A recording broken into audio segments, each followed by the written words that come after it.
ಎಲ್ಲರಿಗೂ ನಮಸ್ಕಾರ. Welcome back to the football channel. ಇವತ್ತು ನಾನು ಮಾಡ್ತಿರೋ ರೆಸಿಪಿ ಹೆಸರು ಇದೊಂದು ಸ್ನ್ಯಾಕ್ಸು ಚುಡುವ ಅಂತ ಹೇಳ್ತಾರೆ. ಉತ್ತರ ಕರ್ನಾಟಕದ ಕಡೆ ಆಲ್ಮೋಸ್ಟ್ ಚುರುಮುರಿ ಮಂಡಕ್ಕಿ ಅಂತಾನು ಹೇಳ್ತಾರೆ.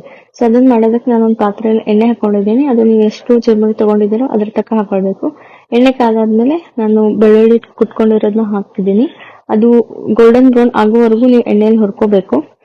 ಯೂಶಲಿ ಇದು ಉತ್ತರ ಕರ್ನಾಟಕದ ಫಾರ್ ಎವರ್ ಸ್ನ್ಯಾಕ್ಸ್ ಆಗಿರುತ್ತೆ ಎಲ್ಲರ ಮನೇಲೂ. ಸೊ ಅದು ಗೋಲ್ಡನ್ ಬ್ರೌನ್ ಆದ್ಮೇಲೆ ಬೆಳ್ಳುಳ್ಳಿ, ಅದಕ್ಕೆ ನಾನು ಕೊತ್ತಂಬರಿ ಕರಿಬೇವು ಹಾಕ್ತಿದ್ದೀನಿ.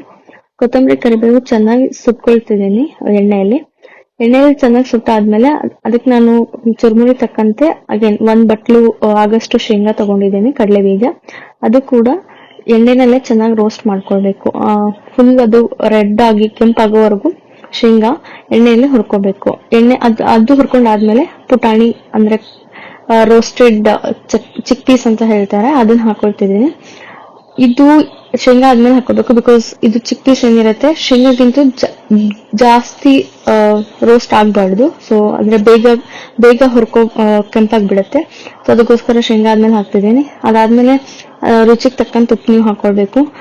ನೆಕ್ಸ್ಟ್ ಅದಾದ್ಮೇಲೆ ರೆಡ್ ಚಿಲ್ಲಿ ಪೌಡರ್ ಹಾಕ್ತಿದ್ದೀನಿ, ಅದೇ ಖಾರದ ಪುಡಿ 3 ಟೇಬಲ್ ಸ್ಪೂನ್ ಹಾಕಿದ್ದೀನಿ ಎಲ್ಲಾನು ನಾನು. ಅರಿಶಿನ ಕೂಡ 3 ಟೇಬಲ್ ಸ್ಪೂನ್ ಹಾಕಿದ್ದೀನಿ. ಅದಾದ್ಮೇಲೆ ನಾನು ಗರಂ ಮಸಾಲ ಆಡ್ ಮಾಡ್ತಿದ್ದೇನೆ, ಅದು ಕೂಡ 3 ಟೇಬಲ್ ಸ್ಪೂನ್ ತಗೊಂಡಿದ್ದೀನಿ.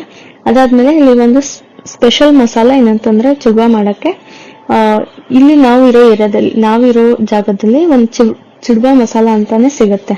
ಅದು ನಾನ್ ತಗೊಂಡಿರೋ ಪಫ್ ರೈಸ್ ಅಂದ್ರೆ ಚುರುಮುರಿ ಎಷ್ಟು ತಗೊಂಡಿದ್ದೀನೋ ಅದ್ರ ತಕ್ಕಂತೆ ಅರ್ಧ ಪ್ಯಾಕೆಟ್ ಹಾಕಿದ್ದೀನಿ. ಸೊ ಇದು ನಿಮ್ಮ ಅಕಾರ್ಡಿಂಗ್ ನೀವು ಹಾಕೊಳ್ಬೇಕು. ಅದೆಲ್ಲ ಆದ್ಮೇಲೆ ಸ್ವಲ್ಪ ಎಣ್ಣೆ ತಣ್ಣಗಾಗಕ್ ಬಿಡ್ಬೇಕು. ಎಣ್ಣೆ ತಣ್ಣಗಾದ್ಮೇಲೆ ಎಷ್ಟು ಪಫ್ ರೈಸ್ ತಗೊಂಡಿದ್ದೀರೋ ಅದನ್ನ ಹಾಕಿ ಮಿಕ್ಸ್ ಮಾಡ್ಕೋಬೇಕು. ಮಿಕ್ಸ್ ಮಾಡ್ಬೇಕಾದ್ರೆ ಚೆನ್ನಾಗಿ ಎಲ್ಲಾ ಕಡೆ ಮಿಕ್ಸ್ ಮಾಡ್ಕೊಳ್ಳಿ ಫುಲ್ಲು. ಕೆಲವೊಂದ್ಸತಿ ವೈಟ್ ಆಗಿ ಹಾಗೆ ಉಳ್ಕೊಳ್ಳುತ್ತೆ. ಸೊ ಎಲ್ಲ ಕಡೆ ಮಿಕ್ಸ್ ಮಾಡಾದ್ಮೇಲೆ ನೀವು ಇದನ್ನ ಬೇಳ್ಪುರಿ ತರಾನೇ ಮಾಡ್ಕೊಂಡು ತಿನ್ಕೋಬಹುದು. ಇದರಲ್ಲಿ ಶೇವು ಹಾಕೊಂಡು, ಆಮೇಲೆ ಬೇಸಿಕ್ ಇಂಗ್ರೀಡಿಯೆಂಟ್ಸ್ ಟೊಮ್ಯಾಟೊ, ಈರುಳ್ಳಿ, ಮೆಣಸಿನ್ಕಾಯಿ ಆ ತರದೆಲ್ಲ ಹಾಕೊಂಡು ತಿನ್ಕೋಬೇಕು. ಇದು ನಮ್ಮ ಉತ್ತರ ಕರ್ನಾಟಕದ ಕಡೆ ಫಾರ್ ಎವರ್ ಸ್ನ್ಯಾಕ್ಸ್ ಆಗಿರುತ್ತೆ. ನಾಟ್ ಓನ್ಲಿ ಫೆಸ್ಟಿವಲ್, ಹಬ್ಬ ಇದ್ದಾಗ ಅಷ್ಟೇ ಮಾಡೋದಿಲ್ಲ.